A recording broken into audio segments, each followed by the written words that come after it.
A producer had come out and said that Jung Kook is a risk taker like no other. We also have what people believe to be footage of Jung Kook kissing another male idol in a van and what happened there. And then we have the identity of someone we have been wondering about for a while. So hey dumplings, it's Dave Desai. Hater or not, make sure you're subscribed with the notification bell on. Grab your dumplings, hey spilling mug merch, and let's get into it.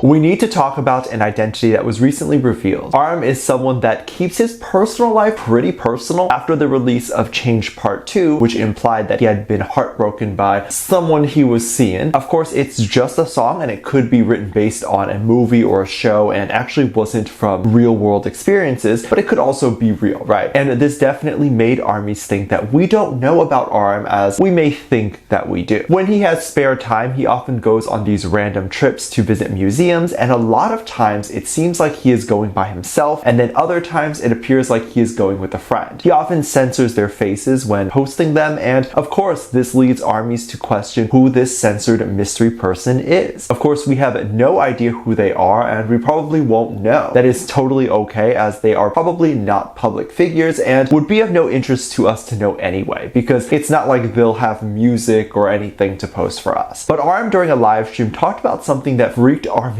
out. I will get back to the live stream. Let me give context first. ARMYs often write fanfic and some, let's say, R-rated things involving the members. The fanfics are obviously fake, but even in the fanfics, a lot of the members' personalities are completely fabricated too. The only thing that is the same is the members' names. And as you can imagine, these things get weird. Previously, RM hopped on Wattpad and actually left a screenshot on Weverse, and it was a screenshot of a bunch of really graphic fanfic. And he just basically was like, really, ARMY, what is this? This caused the fandom to explode, because while they have fun writing these stories, these are not meant for the members to read, as it might be weird to read, and the fandom always assumes the members will never see it. However, back to the live stream. RM talked about how he actually has a friend that sends him stuff that goes on within the fandom. People thought RM was lying and assumed that there was no friend that did this, and it was just RM on a fake account going through the fandom and finding tweets. However, within the last day or so, RM seemed to show his hand. RM reposted a fan edit of something that RM is a big fan of, and he posted it on his IG story. He tagged one of his producer friends to say that the friend sent RM this, and then people realized that this producer had to have been the friend RM was talking about during the previous live stream, because it turned out the fan edit was an edit that had under 1,000 likes before RM shared it, meaning this was deep into the fandom and wasn't anything that had gone super viral. So the friend had to really look for this and just be following 50 different ARMY accounts to really have their hand on the pulse of the ARMY fandom. Of course, people were now even more scared to see what type of content this friend has seen and what he has sent to RM to look at. Of course, this could just be a one-off thing that the RM producer's friend sent, and the friend, sorry, I don't actually know how to pronounce his name, hasn't actually sent any of the other things. And the friend that RM references in the stream is a completely different person. But it's funny that everyone was like, his identity is exposed. It's funny that this was being talked about, and of course, we all need to watch what we say online. The internet is forever, and also the people you write things about can read them or see them. Or in this case, RM could even just hire someone to only send him the stuff that is not annoying or scary to read. There's plenty of positive articles and even cute ones about Jung Kook lately. A producer named Red One that Jung Kook had worked with for Dreamers had something to say about their experience working on the song together. We all know about Dreamers and just the impact the song has had and will continue to have. I do fangirl and react to it over on Patreon. We have some of the $1 tier open, so if you're interested in being a part of that, then check it out. I will link the Patreon below. The lyrics of Dreamer talk about a world where we are all dreaming of something and we can do it. It also talks about unity, equality, which is all what we aspire to have in the future. It's the perfect World Cup song, as it shows everyone that we are all united no matter the race and no matter who you are rooting for to win the World Cup. The song was the first ever song to hit #1 as a World Cup song, and really without any promotion other than the performance at the World Cup. So this song really went viral without much promotion. I wish Jung Kook or Big Hit had the right to this song and they were able to push it some more. I think the song could really go even further. Red One during an interview talked about how amazed he was with the success of this song, calling Jung Kook the voice of a new generation. Jung Kook's voice is absolutely amazing, and even if you don't think his voice is amazing, the people are what defines a generation. And if the generation is resonating with a specific sound or voice, and that voice is Jung Kook, Kook, then he is the voice of the generation. Red One continued to talk about the risk that Jung Kook took and kind of called Jung Kook brave for taking on a solo career and thrive. Red One continued to mention just because you have success as a band doesn't mean that when you go solo you will. The interesting thing about BTS's solo careers is that they have all done really well so far. People assumed that Jung Kook would do well, but just because you assume doesn't mean it'll happen. But it did happen for Jung Kook. And quite frankly, none of the BTS members so far have released any flops. So good for them. I think the fandom likes to think that whatever the boys release, they will support. However, if the boys start releasing music that is just objectively not what people like, and if they keep doing that for years, they would ultimately lose support. The difference here is our boys know what the public and what their fandom likes, and the boys seemingly can't release any floppable music. What Red One had to say about Jung Kook was so amazing and so kind, and it's so cool to not only see Jung Kook, but any Asian artist receive this type of praise from pretty big figures in the music industry. It really validates all their hard work. Personally, I'm not a fan of when people say things like, Jung Kook is from BTS, BTS is a huge global group. It's like, if you honestly believe BTS is a huge global group, you wouldn't need to say that. You don't have to say, I love Beyonce, she's a huge global star, everyone just knows, right? So I don't know why people preface BTS like that. It's giving me when people would come up to me and say, oh, you're not straight? That's okay. And I'd have to be like, I know. But anyway, that's just a pet peeve of mine. Speaking of straight or sexuality, more speculation is starting to occur online. And I have to be honest, so many channels and people talk about ships and gay moments. I am just the messenger, of course, of the popular ones. But for some reason, people get so upset saying that by talking about this, I hate the members. I mean, if you're homophobic, just say so. I think these stories are funny and somewhat interesting, so I share them. While I double check my information and try to preface when I know things are just rumors, this channel is just silly gossip a lot of the times, and often not even really news, just funny stories. These videos are entertainment and fun to enjoy over tea,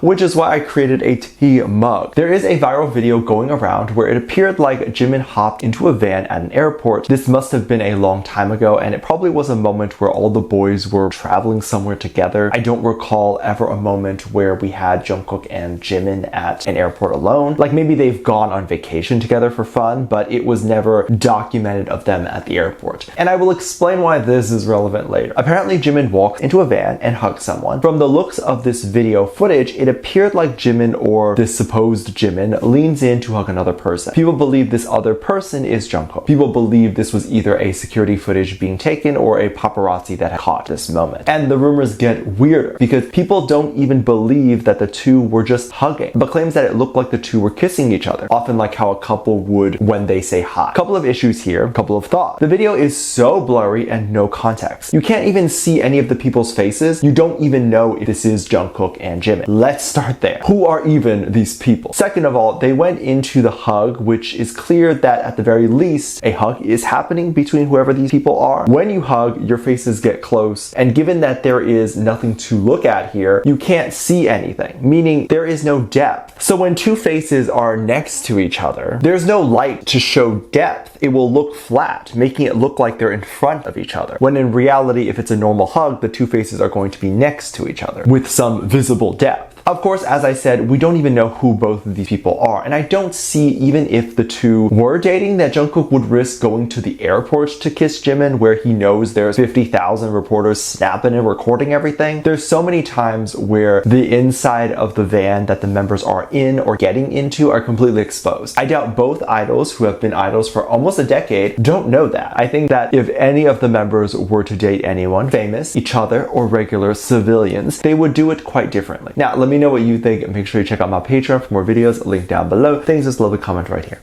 Love you, bye.